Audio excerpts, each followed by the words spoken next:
Every single day is a battle. You could have been the best player on your junior hockey team and be the worst player on that college hockey team. What happens after you sign an NLI deal in college or a tender in junior hockey? Welcome back to another AHA video. This time we're talking about signing to a college or signing to a junior team. What happens in these situations, what to expect, and how it works. So, once you sign an NLI, a National Letter of Intent, to an NCAA school, that means that you are now protected by that school. You are no longer a free agent. You can no longer talk to other programs or other school. You are now committed on paper to play for another school. And yes, I emphasized on paper because a verbal agreement is completely separate. A verbal commitment can be broken on either end by a simple text message. Hey, I'm decommitting. I'd like to explore other options. Now, on paper is completely different. Most NLIs means that you were committed for 4 years, full academic expectation of 4 years to graduate to that school with that given scholarship, whatever they decide to provide you. Now, when you sign this, can they turn around and decommit you for a legal action reason? Yes, if you made the school look bad, if you fail out of school, if you committed something illegal, in that situation, you can get decommitted. In the situation of,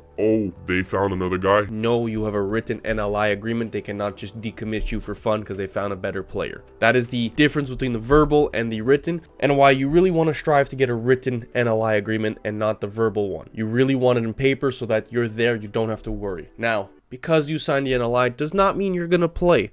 Please understand and fully take in the fact that if you sign an NLI, that is the easy part. That is the part where I am committed to a team. I have a place to play hockey. Now, playing is a strong word because you can be on that team for 4 years and just be a practice player. Understand that a college roster carries anywhere between 26 to 33 players, usually, because they don't have AP players. When they lose guys, they got to get their scratch guys to play. So that means that every single day is a battle. You could have been the best player on your junior hockey team and be the worst player on that college hockey team. You could be the best player in your league and still not play because you don't play their system properly. Understand that you need to fully take in that college hockey is completely different. It is a step up. You were playing with the best of the best. You were still playing with the top 3% in the world because they get guys from all over the world to commit nowadays. Schools like AIC end up getting 5 to 6 Swedish guys every year because they got great hockey players.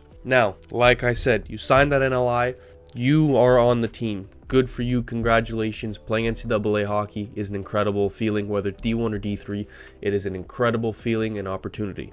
But that's the easy part. When you show up to campus, you need to be physically in shape to dominate those off-ice tests. You need to be on the ice battling every single day. Monday to Thursday is a battle, and only the best players will play Friday and Saturday. And I'm emphasizing that only the best players that play the team system, that play the way the coach wants to play, that gives 110% every shift, that doesn't make excuses, that is there for the team and not themselves, will play. Please let that sink in because a lot of players think that, oh, they signed an NLI. I'm going to be a superstar player. Go look at NCAA Division I rosters. There are many players that played in the U.S. National Development Program. The best U18 hockey players in the country form a team to play in the USHL and dominate as a young team that are practice players come college hockey. Let that sink in. They were the best players in the country for 3 or 4 age groups, and they are practice players come college hockey. That is not an easy pill to swallow, but signing an NLI is a great thing because you are set in stone. You are going to that school. They cannot decommit you unless you do something wrong. You have a place to play, you have an education, you have everything you wanted, and you have that scholarship. However, playing time is never guaranteed. Now, for a tender, when it comes to junior hockey and a team wants to tender you, all that means is that they are signing your rights. They're taking your rights. So if you were playing in a sanctioned league, OJHL, CCHL, Quebec Junior A, Maritime Junior A, Manitoba, Saskatchewan, Alberta, USHL, NAHL, all these sanctioned hockey leagues, if you sign a tender with them, it means you are now owned by them. So in a sanctioned situation like the leagues I just mentioned, if I tender with the Ottawa 73s in the CCHL, now I am no longer a free agent to anybody across those sanctioned leagues. I am now property of the 73s. They need to trade me if I want to go play in Alberta, in Ontario. They need to trade me if I want to go play in another team in the CCHL. They need to release me if I want to go somewhere else. I now belong to them. Same thing goes for the unsanctioned leagues. So if I go to NCDC, USP Premier, EHL, BCHL, or some of the junior B leagues that are unsanctioned across Canada, those are unsanctioned leagues, which means that if I sign with the team, we'll use Penticton V's in the BCHL, for example, I am now tendered to that team. So within the BCHL, I need to be traded or released. I cannot go to another team. However, I can go to another unsanctioned league or to a sanctioned league before September 30th for the sanctioned leagues.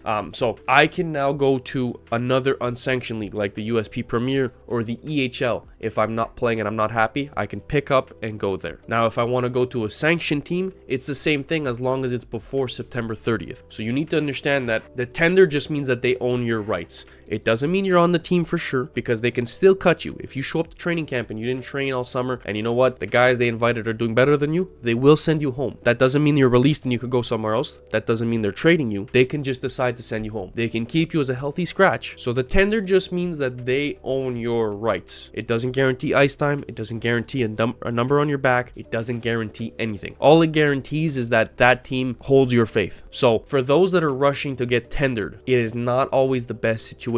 Look at the team's roster. Look what is coming. Do they take a lot of young guys? Do they take old guys? Are they going for the cup this year? Are they rebuilding? What are their development plans for the team? Should I go play 5 minutes a game in the BCHL, because we all know the BCHL is a super strong and competitive league? Or should I go play 20 minutes a game in the EHL? Now, I'm just throwing that out there, but it's to make you understand that before you tender to a team, understand the situation, because everybody wants to play in the BCHL, but everybody that's signed doesn't mean they play. They got a lot of players that are healthy scratched every game, and that probably won't get ice time the entire season. So make sure you're informed when you're making your decision. Make sure that you're looking at the whole picture, and oftentimes that's where an advisor comes into play, because they help you with that. They'll give you the pros and cons of each to help guide you with the right decision for your hockey career. And I'm emphasizing your hockey career because we're done playing. All we're doing is trying to help you. I'm not going to tell you what to do, or an advisor shouldn't tell you, here, sign here, this is the best situation. You should be the one making that decision based on the information the advisor gives you.